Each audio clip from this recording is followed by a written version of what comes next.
Well, welcome back to beautiful Pennsylvania on a sunny Sunday. The weather got nice, but we're in the basement playing a game, so that's how it goes. So just a little follow up with the innovations. We did make a couple changes through this play test, and it's not the first time it's been played, but it's the first full game probably. So one thing is, I'm sure everybody can tell, it's 1943, and the technology is just out of control. And in some ways, I'm okay with that because I do like having, there's only 3 turns left in the game and maybe 4. But it just brings a lot of those advanced units to the board. It kind of makes you stretch your pennies, do you buy advanced tanks or do you buy fewer tanks and less advanced? Always a dilemma. But one big change that we're going to make is you pay, I didn't talk about the mechanics last time, but you pay 10% of your income to have the privilege of rolling for an innovation. And then you would roll a 6-sided die, and whatever that lands on, that's how many innovations you can get. So that would be one innovation. Well, to slow things down and to make it a little bit more balanced, especially for those countries that only start off 10, 11, 12 IPP at the beginning of the game, you have to pay at least the amount of IPP to the number of innovations you're going to conduct. So, in other words, if you only make 10 IPP as Italy, but you want to conduct 3 innovations, you have to pay 3 IPP. Here's the catch, and I think all of us ran into this during this playtest. You're not guaranteed. This is, after all, research and development and testing and maneuvers, and you're not always going to be successful. So if you paid your 3 IPP and you rolled a 5, that would be beautiful. That would be 3 opportunities. But even then, those opportunities have to balance against a prerequisite. So if I were going to conduct aerial warfare as one of my innovations, I still have to roll an 8 as a prerequisite, and that's a 4, and that just doesn't hunt. So in other words, that innovation failed. I could pay 3 IPP, land on a 1, and I only get 1 opportunity. And once again, rolling against aerial warfare, a 6 is too low, and so that's a failure on both accounts. Now I've paid 3 IPP and my research and development has kind of fallen through. As you can tell, in most instances, you are successful. Some of them have no prerequisites. Others, the only prerequisite is that you're at war.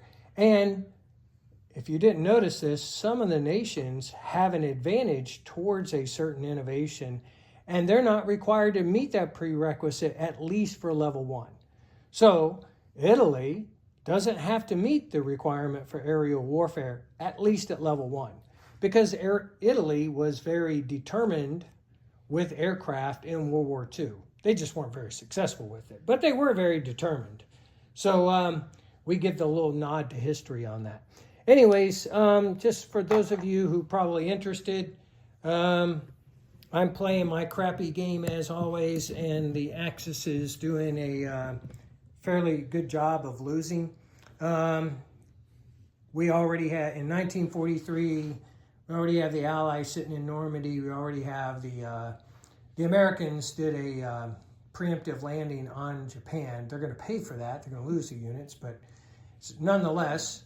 And then you got the Soviets on the gates of Poland. So, in my humble opinion, the Axis should have a hard time of it, because that's kind of, if you played balance towards history, the Axis would not win more than, a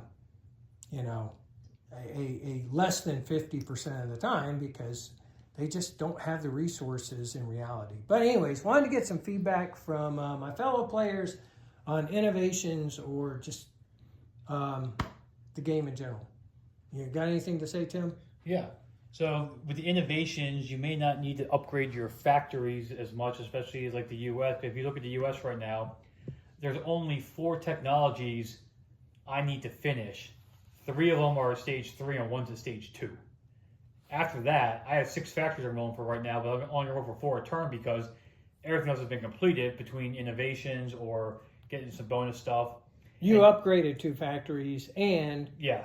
one of the things we're hoping with the changes in the requirements is we're going to slow you down on those Yes, innovations. with some of the changes we're going to make, it's going to slow me down, not get me up there quite as fast.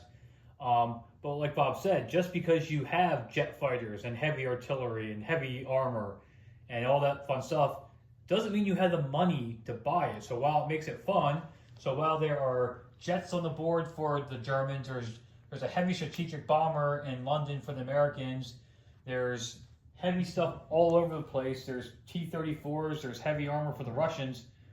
There's not a lot of it because you still got to balance what you're paying for versus how much money you have to spend.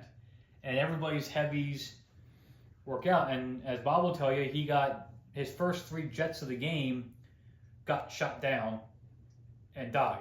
Part of it is, one of the innovations is, fighters get target select on 1 to 3.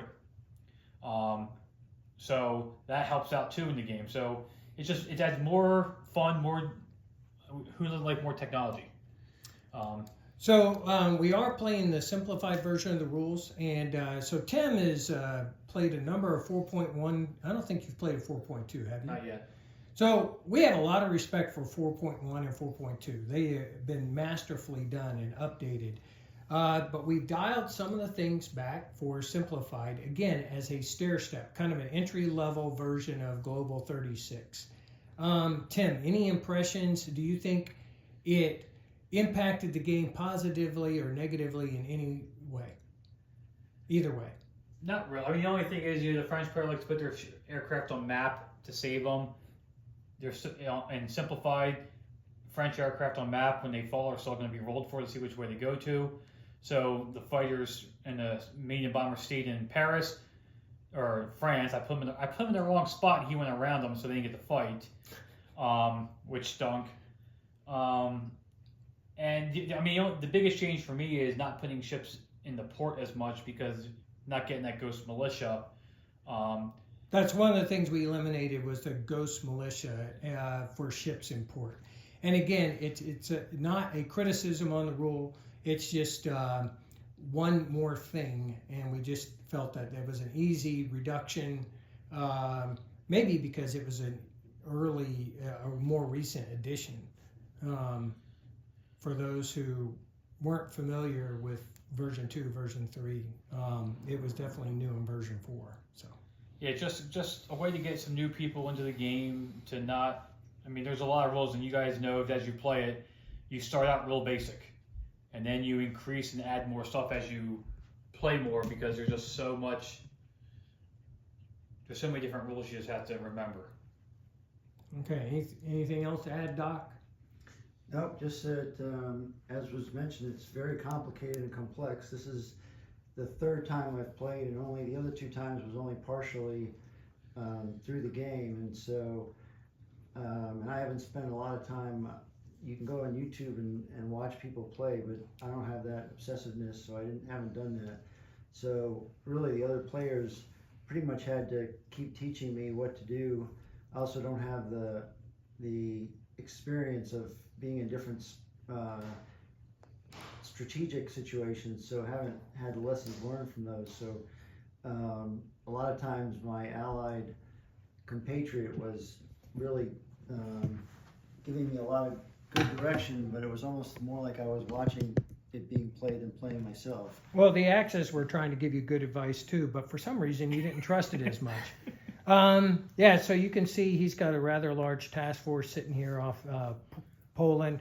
Those of you who I played with in Canada recognize I rolled like crap, and I just got steamrolled, taking greater losses than probably those of you who have competent dice would do much better. But we still got a bit of a fight down there, and